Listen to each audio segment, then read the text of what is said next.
అందరికీ నమస్తే. Welcome to Telugu today channel. So ఇప్పుడైతే టెట్ కోసం అయితే ఓల్డ్ సోషల్ టెక్స్ట్ బుక్ని అయితే రివ్యూ చేస్తున్నాం. సో మీరు ఎవరైనా ఫస్ట్ టైం చూస్తుంటే ప్లీజ్ సబ్స్క్రైబ్ చేసుకోండి. మా యొక్క అప్డేట్స్ రావాలంటే బెల్ ఐకాన్లో ఆల్ నోటిఫికేషన్ ఎనేబుల్ చేయండి. సో టెట్కి సంబంధించి అన్ని సబ్జెక్టుల కంటెంట్ అనేది మన ఛానల్లో అప్లోడ్ చేయడం జరుగుతూ ఉంది. సో అందులో భాగంగా old 7th class social text బుక్లో సెకండ్ లెసన్ అయినటువంటి వర్షం మరియు నదులు.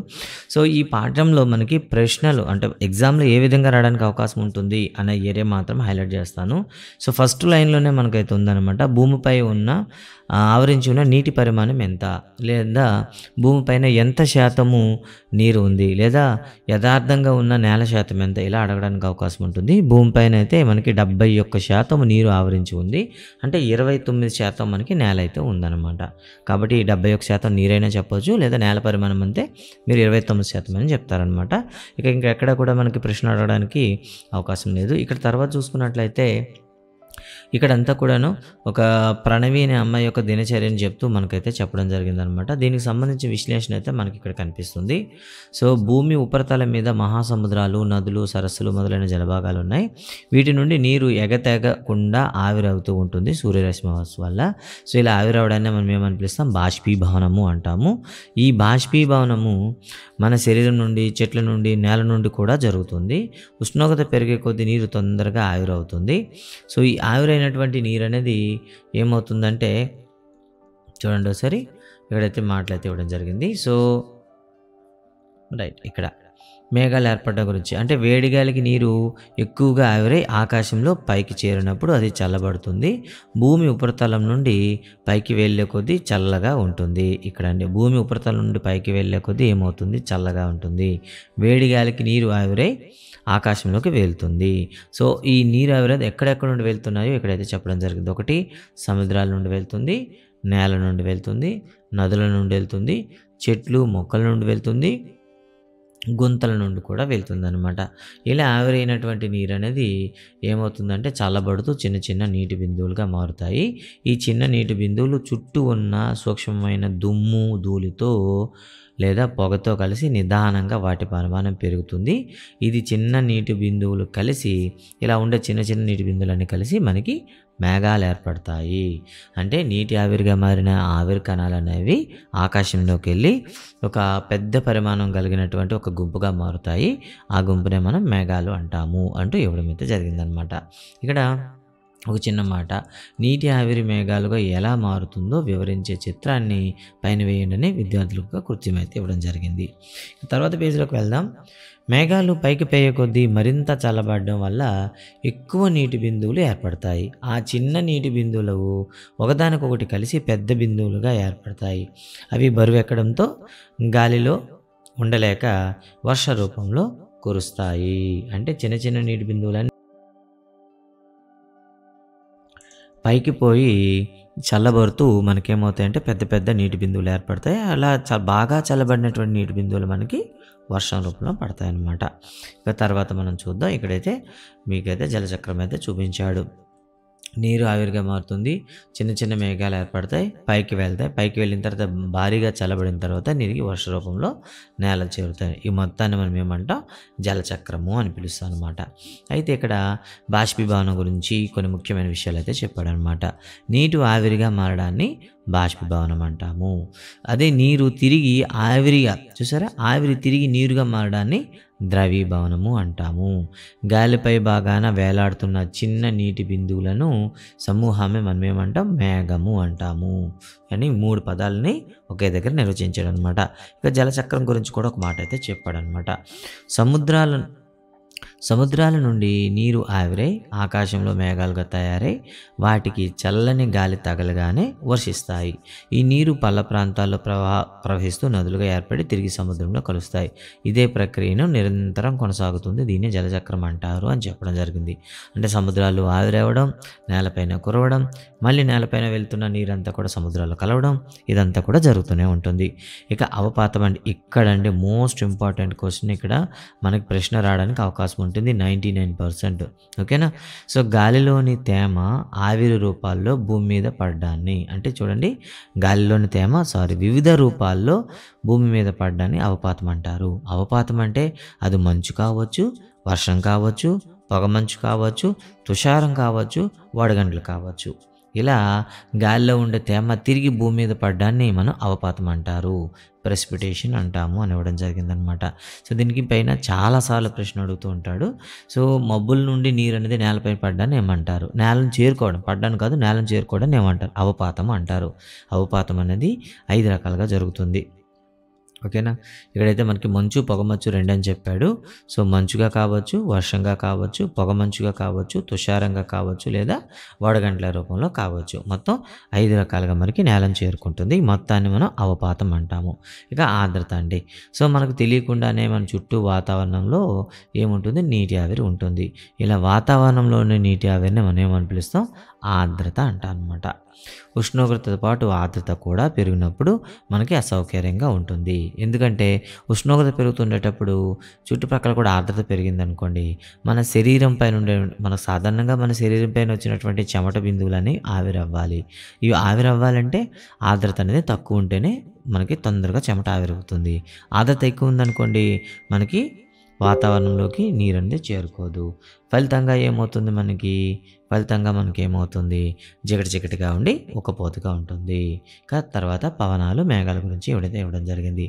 భూమి ఉపరితలం మీద అన్ని ప్రాంతాల్లో కూడా నీరు ఆవిరిగా మారి మేఘాలు ఏర్పడుతున్నాయి.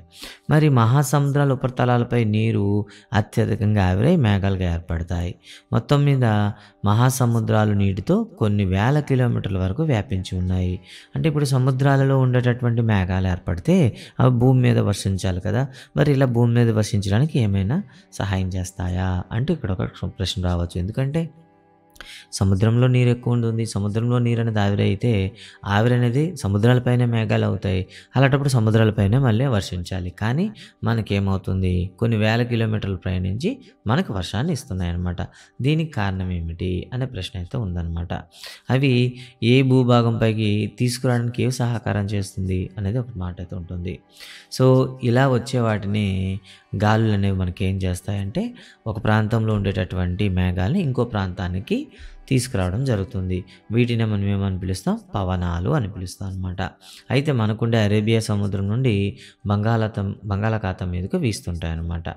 ఇవి వర్షాన్ని ఇచ్చే మేఘాలను రవాణా చేస్తాయి. అందుకే వీటిని ఏమని పిలుస్తాం? ఋతుపవనాలు అంటారు. ఇవి నైరుతి దిశ నుండి వీస్తాయి కాబట్టి వీటిని నైరుతి ఋతుపవనాలు అంటారు. ఇక్కడ మనం పట్టణంలో చూసినట్లయితే అరేబియా సముద్రం నుండి బంగాళాఖాతం వరకు రావడం జరిగితే ఈ దిశని మనం ఏమంటాం? నైరుతి దిశ అంటాం. కాబట్టి నైరుతి దిశ నుండి వస్తాయి కాబట్టి వీటిని నైరుతి ఋతుపవనాలు అంటారు. అయితే ఈ నైరుతి ఋతుపవనాలు ఎప్పుడు ప్రారంభమవుతాయి? వేసవ కాలంలో ప్రారంభమవుతాయి. కాలం అడిగితే వేసవికాలం అని చెప్తారు. ఒకవేళ నెల అడిగారు అనుకోండి, చూసుకోండి. నైరుతి ఋతుపవనాలు 2 రకాలు ఉంటాయి. ఒకటి అరేబియా సముద్రం నుండి వీచే పవనాలు, 2 బంగాళాఖాతం మీదుగా వీచే పవనాలు అనమాట. ఓకే, ఇక్కడైతే పటంలో చూపించాడు, ఒకసారి చూడొచ్చు. ఇక్కడ మనకి 2 రకాలుగా చూపించాడు. ఓకేనా, ఒకటి చూశారు కదా. నైరుతి ఋతుపవనాలు అనేసరికి మనకి ఎలా ఉన్నాయి? ఒకటి వచ్చేసి మనకి అరేబియా సముద్రం నుండి నేలపైకి వచ్చేవి, ఇంకోటి బంగాళాఖాతం మీద నుండి వచ్చి ఈశాన్య రాష్ట్రాల వైపు వెళ్ళేవి. ఇక్కడ 2 రకాలుగా మనకి చెప్పడం అయితే జరిగిందనమాట. ఓకే, చూడండి ఒకసారి ఇక్కడ కొన్ని ప్రశ్నలు అడిగాడు అనమాట. బంగాళాఖాతంలో ఏర్పడే మేఘాలను పవనాలు దేశంలో, చూడండి, బంగాళాఖాతంలో ఏర్పడిన మేఘాలను పవనాలు దేశంలోని ఏ ప్రాంతాలు తీసుకుపోతాయి? ఈశాన్య రాష్ట్రాలకి. అరేబియా సముద్రంలో ఏర్పడిన మేఘాలు పవనాలు దేశంలోని ఏ ప్రాంతానికి తీసుకువెళ్తాయి? పశ్చిమ తీరాన్ని. పవనాలు పశ్చిమ బెంగాల్కు, ఢిల్లీకు, లక్నోకు ఋతుపవనాలు ఏ దిశ నుండి తీసుకుపోతాయి? ఇక్కడ చూసారా, ఇక్కడ మనం చూడండి. సో ఢిల్లీకు, లక్నోకు ఏ దిశలో ఉందో చూడండి. ఇది మనకి ఈ దిశలో కనిపిస్తున్నాయి. ఈ దిశని సాధారణ మనం ఏమంటాం? తూర్పు మరియు దక్షిణ మధ్యన ఆగ్నేయ పవనాలు అని పిలుస్తాం అనమాట. చూసారు కదా, ఆగ్నేయ పవనాలుగా మనకి ఇక్కడ చెప్పడం అయితే జరిగింది. ఓకేనా, ఇక తర్వాత చూద్దాం. తర్వాత ప్రశ్న, పవనాలు బొంబాయికి, హైదరాబాద్కు, బెంగళూరుకు ఋతుపవనాలు ఏ దిశ నుండి తీసుకుపోతాయి? సో నిజానికి ఇవన్నీ కూడా మనకి ఎక్కడి నుండి వస్తాయి చూడండి. ఇవన్నీ కూడా మనకి నైరుతి ఋతుపవనాలు అని చెప్తాను అనమాట. ఇలా ఆంధ్రప్రదేశ్లో నైరుతి ఋతుపవనాలు జూన్ మొదట్లో ప్రవేశిస్తాయి. ఇక్కడ ప్రశ్న అండి, ఖచ్చితంగా మన రాష్ట్రంలో నైరుతి ఋతుపవనాలు ఏ నెలల్లో ప్రవేశిస్తాయి? జూన్. ఓకేనా, రాయలసీమ జిల్లాలైన చిత్తూరు, కర్నూలు ప్రాంతాలను మొదట చేరుతాయి. పశ్చిమ కనుమల్లో వర్షించిన మేఘాలు తక్కువ తేమ కలిగి పొడి మేఘాలుగా మారుతాయి. ఇవి పొడిగాలులతో రాయలసీమకు చేరుకుంటాయి. అంటే ఇక్కడ మనం చూసినట్లయితే ఇక్కడ మొత్తం పశ్చిమ తీరంలో వర్షించి పొడిగాలులుగా మారి మనకి రాయలసీమలోకి ఎంటర్ అవుతాయి అని మాట అయితే చెప్పడం జరిగిందనమాట. అంటే పశ్చిమ తీరాల్లో వర్షించిన తర్వాత వాటిలో ఉండే నీటి స్థాయి తగ్గిన తర్వాత తేమ తగ్గిపోయిన తర్వాత మనకి పొడి మేఘాలుగా మారి రాయలసీమలో చేరుకుంటాయి. పశ్చిమ కనుమల వంటి పర్వత శ్రేణులు మేఘాలకు చూసారా, పర్వత శ్రేణులు మేఘాలకు అడ్డు తగలడంతో అవి పైకి వెళ్ళి చల్లబడి వర్షిస్తాయని చెప్పడం. అంటే దీన్ని ఏమంటారు, పర్వతపాద వర్షము అంటారు. అంటే ఏదైనా ఎత్తైన పర్వతాలు ఉన్నట్లయితే ఓకేనా, సో వర్షించేటటువంటి మనకి పవనాలు అనేవి మేఘాలు అనేవి వచ్చి దీన్ని తాకి పైకి పోవడం జరుగుతుంది. పైకి వెళ్ళిన తర్వాత ఇంకా చల్లబడి అక్కడే వర్షించడం అయితే జరుగుతుందన్నమాట. దీన్ని పర్వతపాద వర్షపాతము అని పిలుస్తాము. ఇలా పర్వతపాద వర్షపాతాలు జరగడం వల్ల మనకేమవుతుంది, ఎక్కువ పశ్చిమ కనుమల్లోనే ఎక్కువ వర్షపాతం అయితే జరుగుతుంది. తర్వాత ఈ మేఘాలు పర్వతానికి అభిముఖంగా వెళ్ళి వర్షించి పొడి మేఘాలుగా మారి తేమను కోల్పోయి పర్వతాలకు అవతల వైపు వెళ్ళి చాలా తక్కువ వర్షపాతాన్ని ఇస్తాయి. అలా వచ్చినవే మనకు రాయలసీమ ప్రాంతాన్ని చేరినటువంటి మేఘాలు అనమాట. అందువల్ల రాయలసీమలో మనకి తక్కువ వర్షాన్ని కురిపిస్తాయి.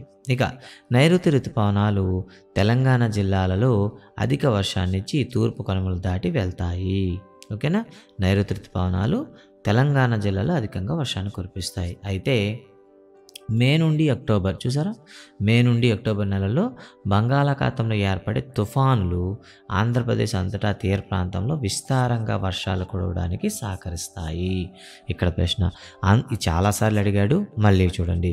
ఆంధ్రప్రదేశ్లో వర్షపాతానికి ప్రధాన కారణాలు ఏమిటి? బంగాళాఖాతంలో ఏర్పడే తుఫానులు. బంగాళాఖాతంలో ఏర్పడే తుఫానులు ఏ నెలల మధ్యలో ఏర్పడతాయి? మే మరియు అక్టోబర్. ఓకేనా, బంగాళాఖాతంలో ఏర్పడే తుఫానుల వల్ల ముఖ్యంగా ఏ రాష్ట్రంలో ఎక్కువగా విస్తారంగా వర్షాలు కురుస్తాయి? ఆంధ్రప్రదేశ్. దీన్ని 3 రకాలుగా అడగవచ్చు. అయితే మనకి అల్పపీడనం వల్ల కురిసే వర్షాన్ని తుఫాను వర్షాలు అంటారు. ఇది అందరికీ తెలిసిందే మనకి. ఓకే, వేసవికాలంలో సముద్రంలో అత్యధిక ఉష్ణోగ్రతల వల్ల ఈ తుఫాన్లు ఏర్పడతాయి. అంటే ఇక్కడ ఏమవుతుందంటే ఇక్కడ చక్రవాతాలు అనేవి సాధారణంగా ఏర్పరుస్తుంటాయి. ఎలా ఏర్పడుతుంటాయి? ఏదైనా మనం సముద్రం మధ్య ప్రాంతంలోకి వెళ్దాం. సో సూర్యుని కాంతి ఎక్కువ తాకిందనుకోండి, ఆ సముద్ర ఉపరితలం వల్ల ఉండే గాలులు ఏమవుతాయి, బాగా వేడెక్కుతాయి. వేడెక్కిన గాలి ఏమవుతుంది, ఇప్పుడు కూడా తేలికవుతుంది. తేలికైనటువంటి గాలి పైకి వెళ్ళిపోవడం అయితే జరుగుతుంది. ఫలితంగా మీకు ఏమవుతుంది, ఇక్కడ పీడనం తగ్గిపోతుంది. ఎక్కడైతే పీడనం మనకు తగ్గిందో ఈ ప్రాంతాన్ని మనం ఏమంటున్నాం అంటే గాలులన్నీ వేడెక్కి పైకి పోతున్నాయి. ఫలితంగా ఇక్కడ ఏమైంది, పీడనం తగ్గింది. ఇక్కడికి ఏమవుతుంది, అల్పపీడనం ఏర్పడింది అనమాట. ఇలా అల్పపీడనం ఏర్పడిన తర్వాత చుట్టుప్రక్కల ప్రాంతాల నుండి పవనాలు అనేవి బలంగా వీచి అక్కడ చేరుకోవడం అయితే జరుగుతుంది. ఇలా చేరుకుని వచ్చేటప్పుడు వాటితో పాటు మేఘాలు కూడా తీసుకొస్తాయి. ఇలా తీసుకోవడం వల్ల మనకేం ఏర్పడతాయి, చక్రవాతాలు అనేవి ఏర్పడతాయి. కాబట్టి ఎండాకాలం తర్వాత మనకి ఎక్కువగా అల్పపీడనాలు ఏర్పడడానికి కారణం ఏంటంటే సముద్ర ఉపరితలంలో అధిక ఉష్ణోగ్రతలు ఉండడం వల్ల. మరి చూసారు కదా, ఇక్కడ అదే చెప్పడం జరిగింది. తుఫాను సమయంలో అన్ని వైపుల నుండి తుఫాను కేంద్రాన్ని గాలి వేస్తుంది. పైకి లేచిన సుడిగాలులు వర్షానికి కారణమవుతాయి. గాలులతో కూడిన తుఫాను తన కేంద్రం నుండి వేగంగా కదిలి అధిక వర్షపాతంతోనూ గాలులతోనూ తీర ప్రాంతాన్ని అతలాకుతలం చేస్తాయి. అంటే ఎప్పుడైతే ఒక అల్పపీడనం దగ్గర చుట్టుపక్కల నుండి మనకి ఏమవుతుంది, పవనాలు వస్తున్నాయో ఈ మధ్యలో ఏమవుతుందంటే మనకి ఈ మేఘాలు అనేవి గాఢత పెరిగి మనకి ఒక బలమైన తుఫాను కేంద్రం ఏర్పడి అది అల్పపీడనం వైపు కదులుతూ పోతుంది. కొన్నిసార్లు మన నేల తీరాలను తాకడం వల్ల ఈ అత్యధిక వేగంతో తిరిగే గాలుల వల్ల మనకి చాలా వరకు నష్టాన్ని అయితే మిగులుస్తూ ఉంటాయన్నమాట. ఇక తర్వాత మనం చూసుకున్నట్లయితే అక్టోబర్ తర్వాత వాయుదిశ మారి బంగాళాఖాతం మీదుగా నైరుతి దిశ వైపు పవనాలు వీస్తాయి. వీటి మూలంగా ఆంధ్రప్రదేశ్ తీరంలో అక్టోబర్ డిసెంబర్ నెలల్లో మనకేమవుతుందంటే వర్షపాతం అనేది కురవడం అనేది జరుగుతుంది. రాయలసీమ తెలంగాణ జిల్లాల్లో సాధారణంగా వర్షపాతం ఉంటుంది. అంటే మన కోస్తాలో అధిక వర్షపాతం ఉంటూ మరి రాయలసీమ తెలంగాణలో సామాన్య వర్షపాతం ఉంటుంది. అయితే ఒకసారి మనం పటంలో చూసుకున్నట్లయితే అంటే మనం చూడండి ఒకసారి, మనకి దక్షిణ భారతదేశం నుండి ఉత్తర భారతదేశంలోకి వెళ్ళినటువంటి పవనాలు ఏమవుతాయి, తిరోముఖం పడతాయి అని చెప్తాం అనమాట. తిరోముఖం పట్టడం వల్ల ఏమవుతాయి, తిరిగి బంగాళాఖాతం నుండి మనకి ఇలా రావడం అయితే జరుగుతుంది. మరి ఇవి ఏ దిశలో వస్తున్నాయి చూడండి ఒకసారి, మనకు వచ్చేటటువంటి పవనాలు అనేవి ఈశాన్య దిశ నుండి వస్తున్నాయి అనమాట. మనం మూలాలు చెప్పుకున్నట్లయితే ఇవి ఈశాన్య దిశ నుండి వస్తున్నాయి కాబట్టి ఈ పవనాలనే మనం ఏమని పిలుస్తాం, ఈశాన్య పవనాలు అని పిలుస్తాం అనమాట. అంటే తిరోగమన ఋతుపవనాలనే మనం సాధారణంగా ఏమని పిలుస్తాము, ఈశాన్య ఋతుపవనాలు అంటారు. అంటే ఈశాన్య ఋతుపవనాల వల్ల అత్యధికంగా వర్షపాతం ఎక్కడ కురుస్తుంది, తీర ప్రాంతంలో కురుస్తాయి, రాయలసీమ తెలంగాణలో సాధారణంగా కురుస్తాయి అని ఇవ్వడం అయితే జరిగింది. ఇక్కడ అయితే చూడొచ్చు, అధిక వర్షపాతం కలిగించేవి అంటే 100 సెంటీమీటర్ల కంటే ఎక్కువ మనకైతే ఇవ్వడం జరిగిందనమాట. ఇక తర్వాత చూద్దాం, ఈ పటం పైన కొన్ని ప్రశ్నలు అయితే ఇచ్చాడు. ఇక తర్వాత వర్షమాపకం గురించి తయారు చేసుకోవడం. అంటే ఒక ప్రాంతంలో మనం వర్షపాతాన్ని కొలవడానికి ఉపయోగించే పరికరం ఏమిటి అని అడుగుతాం అనమాట. దీన్నే వర్షమాపకం అంటాము, లేదా రెయిన్ గేజ్ అని కూడా అంటామన్నమాట. సో రెయిన్ గేజ్ అన్నా కూడాను, లేదా వర్షమాపనం అన్నా, లేదా వర్షమాపకం అన్నా ఒకటే. అయితే వర్షమాపకాన్ని ఎప్పుడు కూడా ఏం చేస్తామంటే మనం సాధారణంగా సెంటీమీటర్లలో మనం కొలుస్తాం అనమాట. సాధారణంగా మనం సెంటీమీటర్లలో కొలుస్తాం అనమాట. సో ఇది తయారు చేసే విధానం అయితే ఇచ్చాడు. సో ఇది మనకి అంతగా అప్రస్తుతం. ఇది మనకు కావాల్సింది ఏంటి, వర్షాన్ని కొలవడానికి ఉపయోగించే పరికరమే అది రెయిన్ గేజ్. ఓకేనా, ఇది మొదటి భాగం అండి. ఇక రెండో భాగంకి వచ్చేసరికి ఇక్కడ ఏముంటుందంటే తాగే నీటి గురించి ఇక్కడ ఇవ్వడం జరిగింది. ఓకే, సో వర్షం కురవడం, నీరు ఆవిరైపోవడం, తిరిగి మళ్ళీ ఆకాశంలోకి చేరడం, మబ్బులుగా ఏర్పడడం, మళ్ళీ వర్షం కురవడం, ఇదంతా మనకు తెలుసు. ఇప్పుడు నదుల గురించి చూద్దాం. భూమి పల్ల ప్రాంతంలోనూ వాగుల్లోనూ వర్షపు నీరు ప్రవహించడం మీరు ఎప్పుడైనా చూసారా? వర్షాకాలంలో పర్వతాల వాలుల నుండి వర్షం నీరు ప్రవహిస్తుంది. ఈ జల ప్రవాహాలు కొంతకాలానికి ఎండిపోతాయి. అయితే పర్వతాల నుండి ప్రవహించే నీటి వల్ల వాగులు ఏర్పడతాయి. అంటే పర్వతాల నుండి వచ్చేటటువంటి ప్రవాహాల వల్ల మనకి ఏమవుతాయి, చిన్న చిన్న ఏమవుతాయి, వాగులు ఏర్పడతాయి. ఈ వాగులే తర్వాత కాలంలో ఒక పెద్ద నదిగా ఏర్పడడం అనేది జరుగుతూ ఉంటుంది. ఓకే అండి, సో ఇక్కడ మనం చూసుకున్నట్లయితే సెలయేరు వెడల్పైని మనకి నదిగా రూపాంతరం చెందడం జరుగుతుంది. అంటే చిన్న చిన్న సెలయేర్లు, వాగులు ప్రవహించి పెద్ద నదుల్లో కలుస్తాయి. ఇలా నదుల్లో కలిసేటి సెలయేర్లను లేదా చిన్న వాగులను మనం ఉపనదులు అంటారు. అంటే నదుల్లో కలిసేటటువంటి సెలయేర్లను మనం ఏమంటామంటే ఉపనదులు అని పిలుస్తాం అన్నమాట. ఓకేనా, రైట్. తర్వాత ప్రధాన నదుల్లో నీరు పెరుగుతుంది. నది పెద్దదిగాను వెడల్పుగా విశాలంగా ఏర్పడుతుంది. నది పెద్దదిగా విశాలంగా ఏర్పడిన తర్వాత నీటి ప్రవాహం నెమ్మదిగా సాగుతుంది. కొట్టుకొని వచ్చిన చెత్త, ఒండ్రు మట్టి మొదలైనవి నది అడుగు భాగానికి అంచులకు చేరుతాయి. ఇది మైదానాలు ఏర్పడడానికి కారణమవుతాయి. అంటే నది ప్రవాహాల వల్ల మనకు మైదానాలు ఏర్పడతాయి అనేది ఇక్కడ మనం చెప్పుకోవచ్చు అన్నమాట. ఇక తర్వాత మనం చూస్తే సముద్రానికి చేరువుగా సమీపిస్తున్నప్పుడు నది మరింత నెమ్మదిగా ప్రవహిస్తూ ఇసుకను, ఒండ్రు మట్టిని తనతో తీసుకుపోలేదు. ఇవన్నీ ఆ ప్రాంతంలో మేట వేస్తాయి. అయితే వరదలు వచ్చినప్పుడు ఇది నది కొత్త మార్గాన్ని ఏర్పరచుకొని సముద్రంలో కలుస్తుంది. అంటే ఇలా సముద్రాన్ని నేరుగా కలుసుకోకుండా ఏదైనా సరే మనకు వరదలు వచ్చేటప్పుడు ఆ మార్గాన్ని కాకుండా కొత్త మార్గంలో వెళ్తాయన్నమాట. ఇలా నదీ మార్గానికి మధ్యలో ఏర్పడినటువంటి ఈ భూభాగాలనే మనం ఏమంటామంటే సాధారణంగా మనం డెల్టా అని పిలుస్తాం అన్నమాట. వీటిని అంటే సముద్రంలో కలిసే చోటు డెల్టాలు ఏర్పడతాయి. అంటే వరదలు వచ్చినప్పుడు నదులు తమ మార్గాన్ని మార్చుకొని సో కొత్త మార్గాలు ఎంచుకునేటప్పుడు ఈ నది కలిసే భాగానికి సముద్రానికి మధ్యన ఉండేటటువంటి భాగాలను డెల్టాలు అంటారనమాట. రాష్ట్రంలో 2 విశాలమైన డెల్టాలు అయితే ఉన్నాయి. ఒకటి గోదావరి డెల్టా, 2 కృష్ణా డెల్టా మనకైతే చూపించడం జరిగింది. ఇక్కడ చూడండి, మీకు నది కలిసేటప్పుడు మధ్యలో ఏమైంది, కొంత భూభాగాలు అయితే ఉన్నాయన్నమాట సముద్రానికి నదులకు మధ్యలో. ఇలా ఉంటే వాటిని మనం ఏమంటాం, డెల్టాలు అని పిలుస్తాం అనమాట. కృష్ణా గోదావరి అనే పొడవైన 2 నదులు మన రాష్ట్రం గుండా ప్రవహిస్తున్నాయి. వర్షాకాలంలో మాత్రమే ప్రవహించే చాలా నదులు కూడా ఉన్నాయి. కృష్ణా గోదావరి నదులు పుట్టే పడమర కనుమల్లో అధిక వర్షాలు పొందుతున్నాయి. వర్షపు నీరు నెమ్మదిగా భూమిలోకి ఇంకి అది సంవత్సరం అంతా నదుల్లోకి ప్రవహిస్తుంది. అదే పెన్నా వంటి నదులు వర్షాభావ పరిస్థితులు ఉండే రాయలసీమలో ప్రారంభమవుతున్నాయి. తూర్పు కనుమల్లో సాధారణ వర్షపాతం ఉంటుంది. అందుకే రాయలసీమ, తూర్పు కనుమల్లో పుట్టే నదులు వర్షాకాలం అయిపోవడంతో ఎండిపోతుంటాయి అని చెప్పాడనమాట. అంటే పశ్చిమ కనుమల్లో పుట్టే నదులు ఎప్పుడు కూడా నీరు ప్రవహిస్తూ ఉంటే, రాయలసీమ, తూర్పు కనుమల్లో పుట్టేటటువంటి నదులు వర్షాకాలం అయిపోయిన వెంటనే ఎండిపోతుంటాయి అని చెప్పాడనమాట. ఇక వరద మైదానాలంటే ఏమిటి? వరదలంటే ఏమిటో చూద్దాం. ఏ నదిలోనైనా సంవత్సరం పొడవునా ఒకే విధమైన నీటి ప్రవాహం ఉండదు. వర్షాకాలంలో నది నిండుగా ప్రవహిస్తే ఎండాకాలంలో నీరు తగ్గిపోతుంది అని మనకైతే చెప్పడం జరిగింది. అయితే వర్షాకాలంలో ఎక్కువగా నీరు వచ్చేటప్పుడు ఓకేనా, నది మొత్తం చాలా వెడల్పుగా ఎత్తైన ఓడ్లతో ఉంటుంది. దీని లోపల మనం చూస్తే ఇసుక రాళ్ళతో నిండి ఉంటుంది. ఇక్కడ ఫోటో అయితే ఇచ్చాడండి మీకు. చూసారు కదా, వెడల్పుగా ఉంది. సో వెడల్పైనటువంటి మైదానం. సో లోపల చూస్తే మనకి గులకరాలు, ఇసుక నిలువలు అయితే కనిపిస్తూ ఉంటాయి. ఓకేనా, ప్రధాన కాలువ నది ఒడ్డు. చూసారా, సాధారణంగా ఉండేటప్పుడు. అదే వరద వచ్చింది అనుకోండి, అప్పుడు ఏమవుతుంది, నది నీరు కాస్త అంచుల వెంబడితో సహా ప్రవహిస్తూ ఉంటుంది. ఇలా అనమాట. చూసారా, అందుకే వీటిని మనం ఏమంటే వరద నదులు అని పిలుస్తాం. ఓకేనా. అధిక వర్షం వల్ల చిన్న చెట్లు నాటడానికి, పెద్ద చెట్లు పెరగడానికి ఆస్కారం ఉండదు. ఈ చెట్లు లేని భాగాన్ని నది తాలూకా వరద మైదానం అని పిలుస్తాం అనమాట. ఓకేనా. అన్ని పెద్ద నదులకు కూడా వరద మైదానాలు ఉంటాయి. దేశంలో అధిక వర్షాల వల్ల వర్షాకాలంలో వరదలు వస్తాయని మనకు తెలుసు. కృష్ణా, గోదావరి, బ్రహ్మపుత్ర, గంగా వంటి నదుల్లో దీని ప్రభావం ఎక్కువగా కనిపిస్తుంది. అయితే మనకు వచ్చేటటువంటి ఒక వరద గురించి అయితే ఇక్కడ ఇవ్వడం జరుగుతుంది. మన దేశంలో ఇటీవల కాలంలో వరదలు పెద్ద సమస్యగా తయారైనాయి.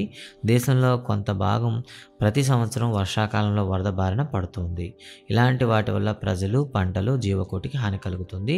వరద నివారణకు ఎలాంటి చర్యలు చేపట్టాలో తెలుసుకొని మనమంతా సహాయం చర్యలు చేయాలి అంటే ఇవ్వడం జరుగుతుంది. ఇక్కడైతే ఒక మాట అయితే చెప్పాడు. పరివాహ ప్రాంతంలో మొక్కలను పెంచడం వల్ల వర్షపు నీటి ప్రవాహ వేగాన్ని తగ్గించగలం. ఇది ఒకటోది. ప్రవాహ వేగం తగ్గినట్లయితే అది ఏమవుతుంది చెప్పండి, భూమిలో ఇంకడం వల్ల కొంతవరకు మనకి ఏమవుతుంది, నీరు నిదానంగా రావడం వల్ల కొంత వరద ప్రభావాన్ని మనం తగ్గించవచ్చు. ఇక రెండోది, చెట్లు పెంచడం వల్ల మరో రకం కూడా వరదలను రాకుండా రక్షించవచ్చు. చెట్ల వల్ల వర్షపు నీటి ద్వారా భూమి కోతను నివారించవచ్చు. ఓకేనా. ఒకవేళ చెట్లు లేనట్లయితే భూమిపై పొర వర్షపు నీటితో కొట్టుకుపోతుంది. ఇదంతా నదిలో చేరి నది లోతులను తగ్గిస్తుంది. తత్ఫలితంగా నది తీసుకువెళ్ళే నీరు తగ్గుతుంది. అప్పుడు తక్కువ వర్షం పడినా కూడా మనకి వరద వచ్చి నష్టం జరుగుతుంది అంటే ఇవ్వడం జరిగింది. ఉదాహరణకు గంగా నది ఇవ్వడం జరిగింది. పూర్వకాలంలో గంగాకు దాని ఉపనదుల జన్మస్థానమైన హిమాలయాల్లో అడవులు పుష్కలంగా ఉండేవి. ఇటీవల కాలంలో హిమాలయాలు అడవులను అధికంగా నరకడం వల్ల అక్కడ అడవుల విస్తీర్ణం తగ్గిపోతుంది. దాని ఫలితంగా అధిక వర్షం పడినప్పుడల్లా వర్షపు నీరు వేగంగా కిందికి ప్రవహించి వరద మైదానాలతో నిండిపోతున్నాయి. నీటి ద్వారా ఒండ్రు కూడా ఎక్కువగా కొట్టుకు వచ్చి నదుల్లో మేట వేస్తుంది. ఫలితంగా తరచుగా నది లోతు తగ్గిపోవడం వల్ల కొద్దిగా నీరు వచ్చినా కూడా ఏమవుతుంది, వరద మైదానంలోకి వచ్చి ఆస్తి, ప్రాణ నష్టాన్ని కలిగిస్తున్నాయి. ఓకేనా. దీనివల్ల మనకు తెలిసింది ఏంటంటే అడవుల రక్షణకున్న ప్రాముఖ్యత వల్ల మనం ఏం చేయొచ్చు, మనం ఇక్కడ వరదలను అయితే నియంత్రించవచ్చు. ఇక మన రాష్ట్రం చూస్తే పొడవైన తీరరేఖ ఉండడం వల్ల వినాశకరమైన తుఫాన్లు ఎక్కువగా సంభవిస్తుంటాయి. సముద్రం నుండి వీచే గాలులు భూ ప్రాంతాలకు నష్టం చేస్తాయి. ఎత్తైన సముద్రపు అలలు సముద్ర తీర ప్రాంతాలకు చేరి భారీ నష్టాన్ని కలిగిస్తాయి. ఈ పరిస్థితులు మనకి జూన్, డిసెంబర్లో కనిపిస్తుంది. అయితే మన రాష్ట్రంలో భయంకరమైన తుఫాను 1977 నవంబర్లో సంభవించింది. ఓకేనా. సో ఇది 6 మీటర్లు ఎత్తున్న సముద్రపు అలలు ఆంధ్ర కోస్తా తీరంలో కనీసం 100 గ్రామాలను సర్వనాశనం చేశాయి. 9,941 మంది ప్రాణాలను బలిగొన్నాయి. ఆకాశం నుండి చూస్తే ఈ ప్రాంతాలు వరద నీటితో తేలియాడుతున్నట్లు కనిపించింది. రక్షణ నిమిత్తం బాపట్లలో ఒక భవనం మీదకెక్కి సుమారు 100 మంది ఆ భవనం కూలిపోవడం వల్ల దుర్మరణం పాలైనారు. అంటే సో వరదల్లో మునిగిపోకుండా 100 మంది ఒక భవనం ఎక్కి కూర్చున్నారు. ఆ భవనం కూడా కూలిపోవడం వల్ల మరో 100 మంది చనిపోయారు అనమాట. కృష్ణా జిల్లాలో దివిసీమ గ్రామంలో చాలామంది మృత్యువాత పడ్డారు. సో ఇదే విధంగా 2014లో హుద్‌హుద్ తుఫాను విశాఖపట్నాన్ని తీవ్ర నష్టాన్ని కలిగించింది. ఇక్కడ మనకు ప్రశ్న అండి. అతి భయంకరమైన తుఫాను ఎప్పుడొచ్చింది? 1977లో రావడం జరిగింది నవంబర్‌లో. హుద్‌హుద్ తుఫాన్ అన్నది ఏ పట్టణాన్ని నాశనం చేసింది? విశాఖపట్నం. ఏ సంవత్సరంలో వచ్చింది? 2014లో వచ్చింది. ఇలా మనకి ఏమవుతుందంటే ప్రశ్నలు అడగడానికి అవకాశం అయితే ఉందన్నమాట. మరి వీటినే మనం ఏమని పిలుస్తాం? ప్రకృతి సిద్ధమైనవి అంటాం కదా! సో, తుఫానులు ప్రకృతి సిద్ధమని వీటిపై మానవుల నియంత్రణ లేదని అనిపిస్తుంది. మన సామాజిక నిర్మాణాలను బట్టి, సంసిద్ధత బట్టి ఇటువంటి వైపరీత్యాల ప్రభావం ఎక్కువగానో, తక్కువగానో ఉండవచ్చు. ఉదాహరణకు తుఫాన్లు ఎక్కువగా సంభవించే తీర ప్రాంతాల్లో నివసించే ప్రజలకు వీటిని ఎదుర్కొనే సాధనాలు గానీ, సామర్థ్యం గానీ తక్కువ. తీర ప్రాంతంలో పేద మత్స్యకారులు గుడిసెలు ఉంటాయి. అలాగే పట్టణాల్లో ముంపునకు గురయ్యే లోతట్టు ప్రాంతాల్లో ప్రజలు కూడా ఉంటారు. కాబట్టి ఓకే, కాంక్రీట్ బిల్డింగ్లలో నివసించే ప్రజలు అవసరమైన ఆహారం, నీరు కొన్ని రోజులకు సరిపడా నిల్వ చేసుకోగలుగుతారు. అంటే ఆ ప్రకృతి అంటే ఈ వైపరీత్యాల వల్ల పేద ప్రజలకు ఎక్కువగా ఇబ్బందులు గురి అవుతారు. కాంక్రీట్ బిల్డింగ్లో ఉన్న వాళ్ళైతే వాళ్ళకి కావాల్సిన ప్రొడక్షన్ అయితే వాళ్ళు చూసుకుంటారు, కానీ ఇక పేద ప్రజలే ఎక్కువగా ఇబ్బంది పడతారని చెప్పారనమాట. ఓకేనా? ఇలా వచ్చినట్లయితే సో, మనకి ఎక్కువగా వచ్చింది కలరా, కామెర్లు వంటి వ్యాధులు, రోగాలు వస్తుంటాయి. తాగడానికి మంచి నీరు ఉండదు. రోడ్లనేవి పాడైపోతాయి. సో, సొంత వనరులపైన ఎక్కువగా ఆధారపడతారు. జన నష్టం, పంట నష్టం, ఆస్తి నష్టం మొదలైనవి తుఫాను వల్ల కలిగే తక్షణ దుష్పరిణామాలు అని చెప్తాం అనమాట. వీటి వల్ల దీర్ఘకాలంలో కలిగే నష్టాలు కూడా కలుగుతాయి. పేద ప్రజలు తమ అవసరాల నిమిత్తం గృహాలను నిలువ చేసుకునే ఆహార పదార్థాలు కానీ, వస్తువులు కానీ, పశువులు కానీ, వాహనాలు కానీ, చిన్న చిన్న షాపులు కానీ, పడవలు కానీ, వలలు కానీ అన్నీ కూడా ఈ వర్షపు నీటితో కొట్టుకుపోవడం లేదా నాశనం చేయడం జరుగుతుంది. ఫలితంగా వాళ్ళకి కావలసిన జీవనాధారం కూడా కోల్పోతారు. ఉపాధి కూడా కొన్ని వారాల పాటు కోల్పోతారు అంటే ఇక్కడైతే మనకి ఇవ్వడం జరిగిందనమాట. సో, మరి ఈ ప్రకృతి వైపరీత్యాల నుండి మనల్ని మనం రక్షించుకోవడానికి ఇక్కడ దాదాపుగా ఒక 15 పాయింట్లు అయితే ఇచ్చాడు. అంతేకాకుండా వరదల ముందు మనం ఎలా ఉండాలి అనే కొన్ని జనరల్ టాపిక్స్ అయితే ఇచ్చాడనమాట. దీన్ని ఏ విధంగా సిద్ధపడాలి అంటూ ఇవ్వడం జరిగింది. ఒకసారి చూద్దాం. నెమ్మదిగా మీకైతే స్క్రోల్ చేస్తాను. పాస్ చేసి ఒకసారి చదవండి. ఓకేనా? సో, తుఫాన్లు, వైపరీత్యాలు వచ్చేటప్పుడు ఏ విధంగా జాగ్రత్త పడాలి అంటూ కొన్ని ఇవ్వడం జరిగింది. సో, మ్యాక్సిమం అన్నీ మీ అందరికీ తెలిసిందే ఇది. ఓకేనా? తర్వాత ప్రకృతి వైపరీత్యాలు, ఇంటిని ఖాళీ చేయాల్సి వస్తే ఏం చేయాలి? అదే వరద సమయంలో ఎలా చేయాలి? తుఫాన్లు వచ్చేటప్పుడు ఏం చేయాలి? అంటూ కొన్ని డీటెయిల్స్ అయితే ఇచ్చాడనమాట. మీరు ఇక్కడ చూడొచ్చు. సో, దీన్ని మీరు పాజ్ చేసి మొత్తం కూడా చదువుకుంటారని అనుకుంటున్నాను. సో, ఇక్కడ కూడా ఏమంటే గుర్తుపెట్టుకోవాలి, హాలోజన్ బిళ్ళలు అనేవి అంటే మనం తాగేటప్పుడు నీటిని మరిగించాలి. నీటిని శుద్ధి చేయడానికి ఏం వాడతాము? హాలోజన్ బిళ్ళలు వాడతాము అని ఇవ్వడం జరిగింది. అంటే క్లోరిన్ బిళ్ళలు అనమాట. అదేవిధంగా డయేరియా ప్రబలినప్పుడు ఏం చేయాలి? టీ డికాషను లేదా గంజి లేదా లేత కొబ్బరి నీళ్ళు మొదలైనవి తరచుగా తీసుకోవాలి. ఓకేనా? రైట్. సో, వరద సమయంలో వచ్చేటప్పుడు సాధారణంగా పిల్లలకి ఎప్పుడు కూడా ఖాళీ కడుపుతో ఉంచకూడదు. వ్యాధులు వ్యాప్తి చెందకుండా మనం బ్లీచింగ్ పౌడర్ అయితే వేయాలి. సో, ఇలా మనకు చెప్పడం జరిగిందమ్మా. So, thank you very much. So, video పైన అయితే మీ కామెంట్స్ అయితే ఇవ్వండి. అండ్ వీడియో ఎలా నచ్చిందో ఇంకా మెరుగ్గా చేయడానికి మీరు ఇచ్చే సలహాలు, సూచనలు ఉంటే కూడా చెప్తారని ఆశిస్తున్నాను. Thank you guys. Thank you very much. Bye bye.